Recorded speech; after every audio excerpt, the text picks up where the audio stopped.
First video for Unit 3 in Math 7 Extended, and we're going to talk about solving one-step equations. Hopefully this is a review for you from last year and you don't find it too difficult. So our new color is going to be blue for Unit 3. Alright, when we solve equations, our mission is to isolate the variable. This means we are trying to get the variable alone on one side. Oops.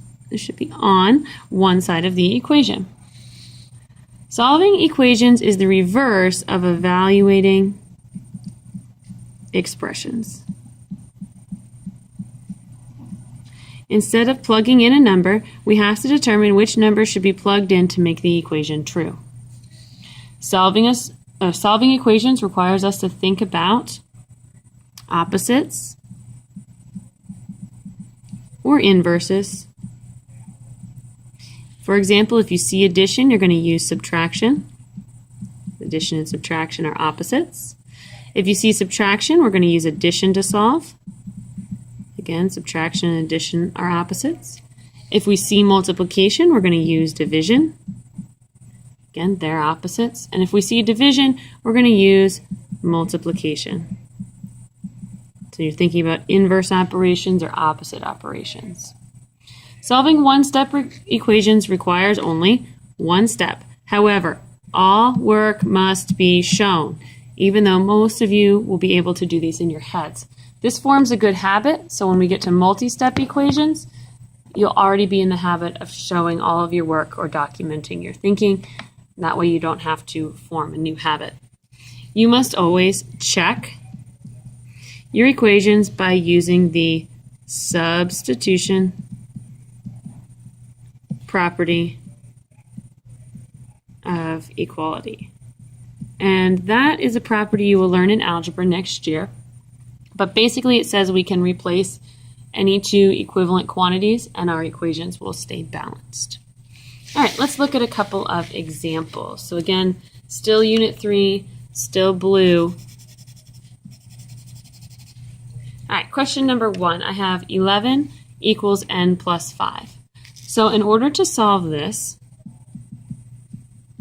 I see addition. I'm adding 5, so I'm going to subtract 5 from both sides.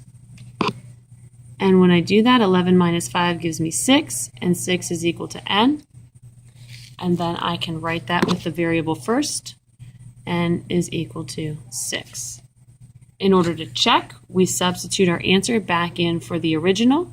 So 11 equals 6 plus 5, and 11 is equal to 6 plus 5 is 11, and it checks out.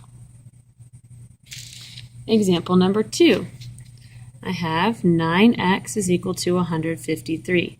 When I see two numbers right next to each other without a symbol, that's multiplication. So the inverse of multiplication would be division. Divide both sides by 9. So the two 9s will cancel, leaving me with just one x. And then I would divide 153 by 9, and I get 17. Again, in order to check, I'm plugging 17 back in for x, so 9 times 17 is equal to 153. And then I would use my calculator, multiply 9 times 17, and I get 153. So I got the right answer. This next one's kind of interesting. We have a double symbol here. And we know that adding the negative is the same as subtracting. So the easiest way to do this question will be to actually change this back into a subtraction. So this is k minus 16, and that's equal to negative 13. So we want to make sure that before we solve, we only have single symbols, none of the double symbols. All right, I see subtraction. We use addition to solve, so I'm going to add 16 to both sides. So to do that, the 16s will cancel out. K is equal to negative 13 plus 16 using my integer rules gives me 3. I double check by plugging that back into my original equation. 3 plus negative 16 is equal to negative 13. Stop and think about this for a minute. Signs are opposite, so I'm going to subtract. 16 minus 3 is 13. And I know my answer has to be negative because 16 has the larger absolute value. Negative 16 has the larger absolute value. Next question. I have 20 equals n over 3, or n divided by 3. I see division on the side with the variable, so I'm going to multiply both sides by 3 in order to clear that. 20 times 3 is 60. And then I can rewrite that as n is equal to 60. Go back and check. So 20 is equal to 60 divided by 3. 60 divided by 3 is 20. 20 equals 20. That one checks out as well. Last example, I have negative 6 is equal to 6 plus v. I see a positive 6 here, so in order to get rid of the positive 6, I'm going to subtract 6 from both sides. Negative 6 minus 6 more gives me negative 12. It's equal to v, or v equals negative 12. And then in order to check that, I would say negative 6 is equal to 6 plus negative 12. Negative 6 is equal to 6 plus negative 12. Signs are opposite, so I subtract. The answer has a 6 in it. 12 minus 6 is 6. Negative 12 has a larger absolute value, so I keep that negative sign. That one checks out. We're going to add one more example down here at the bottom. If I have 4 is equal to negative 3 plus x. Sorry. Let's see. Yeah. 4 is equal to negative 3 plus x. I know I see addition, and sometimes I would think maybe I would need to subtract in order to solve that question. However, you've got to think about how can I cancel out this negative 3? How can I make that 0?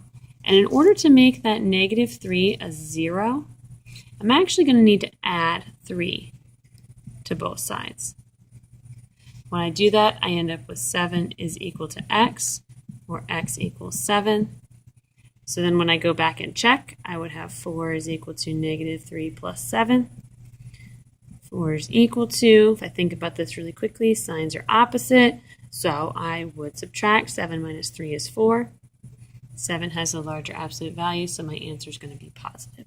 Just wanted to show you that really quickly because this is a kind of question that a lot of students miss. They see addition and they think they're going to have to use subtraction to solve. But to be honest, you've got to think about how can I cancel out the constant? How can I cancel out the number that's being added or subtracted to x?